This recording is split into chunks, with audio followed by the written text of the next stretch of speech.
Professeur Ronan Roussel, bonjour. Bonjour. Vous êtes intervenu dans une session où il était question du risque microvasculaire et du risque macrovasculaire chez les diabétiques de type 1. Et dans ce que vous avez présenté, donc il y a un certain nombre de choses qui sont intéressantes.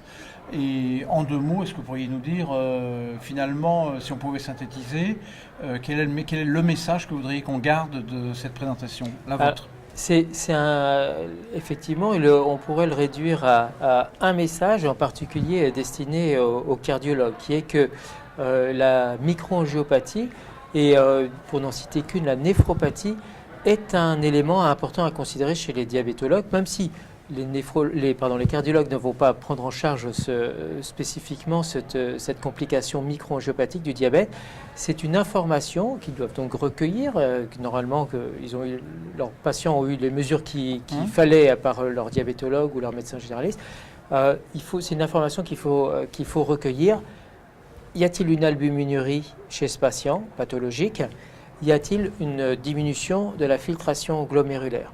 Si vous posez la question en double, on l'a entendu, c'est que l'un ne va pas systématiquement avec l'autre. Exactement. On a tous en tête la néphropathie diabétique où le diabète est là depuis un certain temps, une dizaine d'années, il y a un peu de tout. Mal équilibré, et puis l'albuminurie apparaît, et puis elle passe au stade de protéinurie, et puis là la filtration glomérulaire commence à diminuer.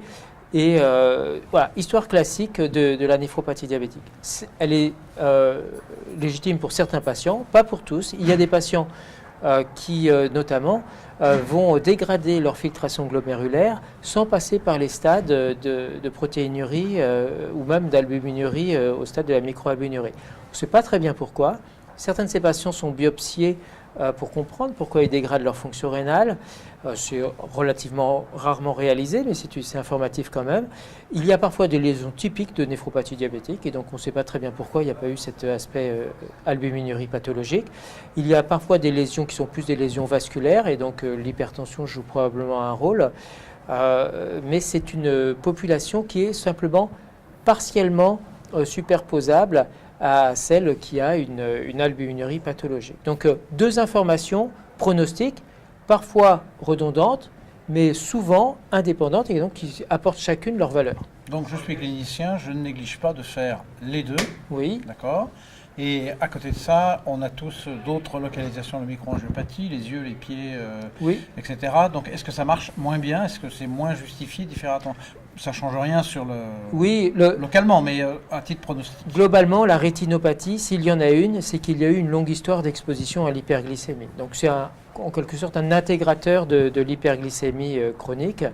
Voilà, donc c'est informatif, mais ça ne dit pas beaucoup plus que depuis combien de temps vous êtes diabétique finalement. En ce qui concerne les pieds, donc la neuropathie, pas lieu de trop en parler dans ces conditions-là.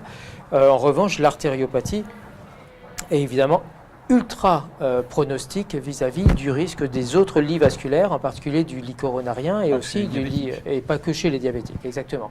C'est là aussi un énorme avertisseur clignotant en rouge pour dire assurez-vous que les coronaires vont bien aussi et les troncs supra-aortiques.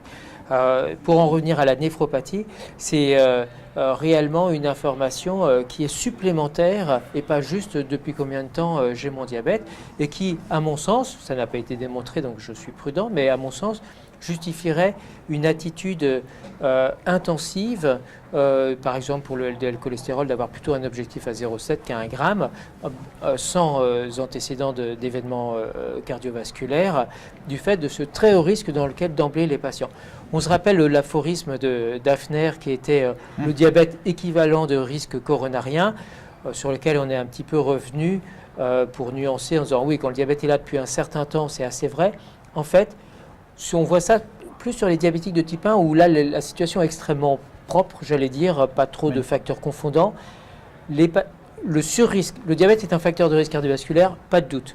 Si on regarde dans le détail, le surrisque associé au diabète, surrisque cardiovasculaire associé au diabète, est concentré à quasiment 100% chez les patients avec l'un ou l'autre de ces modalités de néphropathie. Donc l'atteinte rénale, c'est ça qui fait la gravité du diabète. Sans atteinte rénale, un diabétique, du point de vue cardiovasculaire, c'est un peu monsieur tout le monde. Donc, bien que ce ne soit pas officiel, un patient qui a l'une de ces deux atteintes rénales, un patient diabétique de type 1, ça veut dire, quelqu'un a posé la question, on le traite comme un patient à haut risque cardiovasculaire avec des statines, objectif 0,7. C'est ma pratique Personne et je peux la justifier avec les arguments qu'on a évoqués et qu'on a évoqués au symposium. Je ne peux pas la justifier aujourd'hui par une intervention, mais ça fait une étude à mener, tiens. Voilà, encore une, donc on fait la liste en note au fur et à mesure. Merci. Voilà, merci beaucoup et puis pour ces éclaircissements et pour ces présentations qui nous ont ouvert les yeux sur plein de choses intéressantes. Merci beaucoup. On reviendra l'année prochaine. Merci beaucoup.